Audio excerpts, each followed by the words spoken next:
നമ്മളൊക്കെ സമ്പത്ത് കൊണ്ട് സ്വർഗം വാങ്ങും. അത് എത്ര ചെറിയ സാമ്പത്തിക നിലവാരമുള്ള ആളാണെങ്കിലും അയാൾക്ക് സമ്പത്ത് കൊണ്ട് സ്വർഗം വാങ്ങാൻ കഴിയും. ഒരു ബക്കറ്റ് കളക്ഷൻ ഇങ്ങനെ നടക്കുന്നു. എല്ലാ ആൾക്കാരും 100, 500, 200 ഒക്കെ ഇടുമ്പോൾ ഒരു പാവ മനുഷ്യൻ അയാൾ പോക്കറ്റിൽ കൈയിടുന്നതിന് മുമ്പ് തന്നെ അയാളെ കണ്ണെന്ന് വെള്ളം വീഴാൻ തുടങ്ങി. അല്ലാ, ഞാൻ പള്ളിന്റെ കളക്ഷനല്ലേ നടന്നുകൊണ്ടിരിക്കുന്നു, എന്റെ കയ്യിൽ കാലിറ്റൊന്നുമില്ല.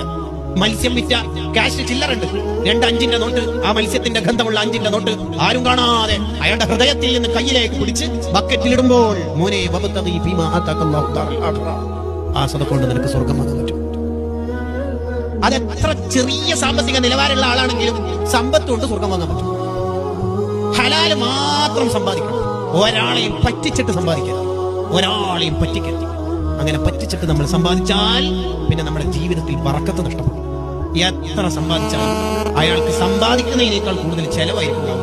ഹോസ്പിറ്റൽ ചെലവ് ലക്ഷങ്ങൾ, ഹോസ്പിറ്റലിൽ കൊടുക്കേണ്ട രോഗങ്ങൾ എന്തെല്ലാം ബുദ്ധിമുട്ട്.